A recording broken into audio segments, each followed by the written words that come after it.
Greetings, YouTube. Welcome to the Loud Shoot 55,000 channel. Thanks a lot for your support. I want to welcome all the new subscribers.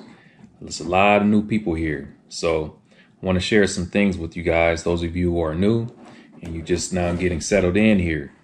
So for this vlog particularly, I'm going to talk about my experience, like how did I start learning languages and whatnot. So basically, if you don't know already, I started learning languages when I was 18. Okay, when I was still living in Akron, Ohio. That's where I grew up at, and it's my hometown. Basically, I started, it was back in '99 sometime, and I just like after I graduated, I just wanted to do something new, try something new, and do something different from what everybody else was doing. I thought it would be cool, so I went on ahead and I tried to learn Chinese, and I didn't really plan to do it for a long time. I thought I was just gonna play around with it, see how it is, and just stop doing it. But when I started doing it, I really started getting into it and started listening to the resources that I was using. And I started meeting actual people, like Chinese people, particularly on campuses, and going to like Chinese restaurants as well. And that right there is what really made me continue with learning the language, the interaction with the people, So I started taking it more and more serious. I was learning more. I was like basically learning. I didn't have a plan. I never really learned a language seriously at that time. Of course, I learned some languages in school, like French, Spanish, those type of languages we all do. But it was just something that I had to do at that time. When I started Chinese, that was like my first serious experience learning the language. And I didn't have like a plan. I didn't have a method or anything. I basically just got a dictionary. Went and got like a couple textbooks, like formal textbooks with some dialogues in it. And I was basically just learning phrases and then just listening to dialogue. And that was pretty much it. And I would just go use it on people, out in the streets. So I would go to campuses. I would go to restaurants. And at that time, I wasn't really solo at the time. I was with my buddy Jamal. You guys have seen him in a lot of these videos that I put up. We spent a lot of time together doing this, and we went everywhere. We were going to restaurants. We were going to college campuses. I remember going to Kent State many times, because Kent State, particularly for Japanese, he was more into Japanese. I was more into Chinese, and we would go up there just to mainly practice Japanese, and of course Chinese if we come across some Chinese people. So we went up there very often. We will spend hours doing that, and it was just so addicting because of the reactions, how people react to it every time. Even when there was just like a few phrases known, they were still getting surprised, and that kept me going. So it was a combination of that and meeting the people, being invited to like different parties and stuff. I remember being invited by this one girl.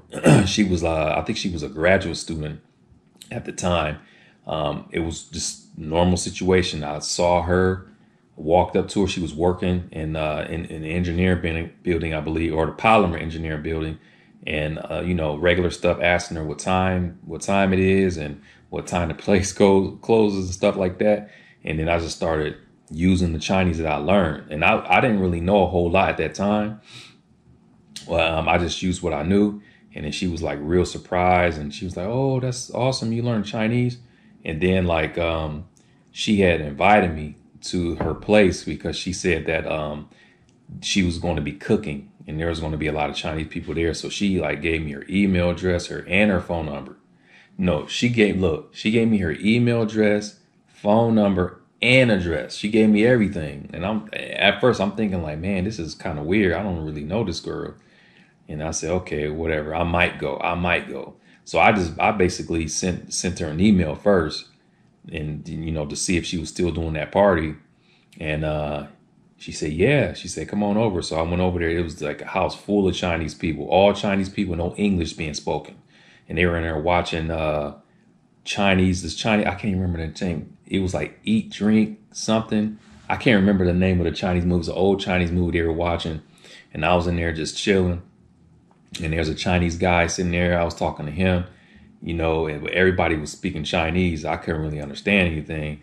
So I was basically using that experience to just be immersed and just, you know, as experience and just ask questions. And I was really confused on a lot of things.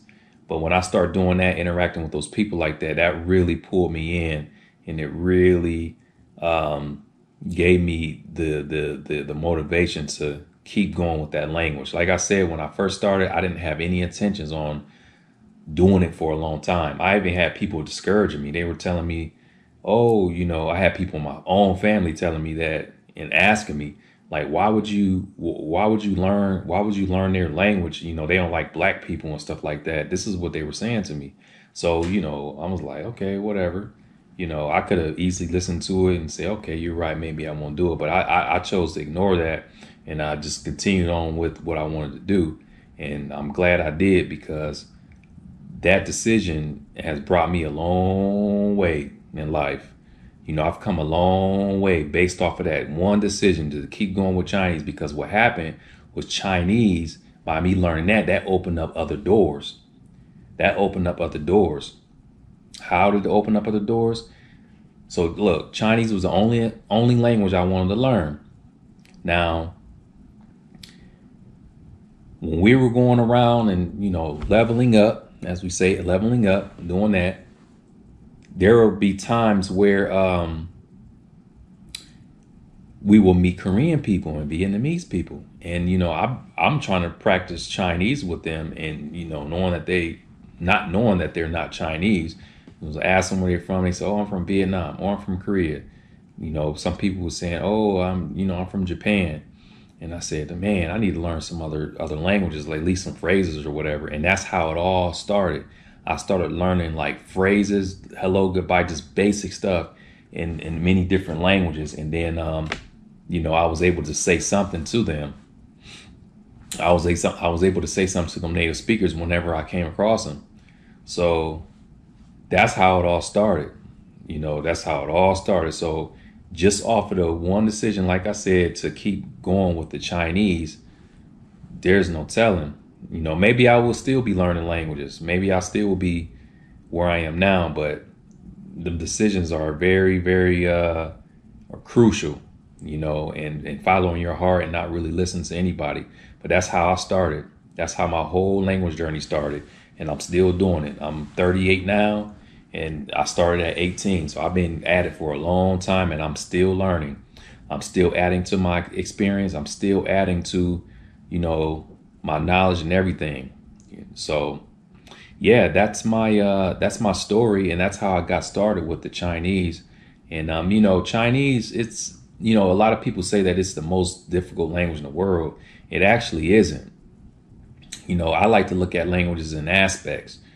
You know, I look at it from the writing aspect, spoken, pronunciation, you know, all of that. You know, I take all of that into account rather than just writing it off and saying, well, that's the most difficult language. Chinese, to me, Chinese is the most difficult language as far as like writing. That's hands down the best language, or not best. That's the hands down the most difficult language when it comes to writing. But other stuff like grammar, the grammar isn't bad. You know, they got tones. They got tones, but you know, tones, it could be intimidating, but that's just something that will take time through just listening and practicing enunciating the words. You know, practice saying these words out, practice with native speakers make these mistakes.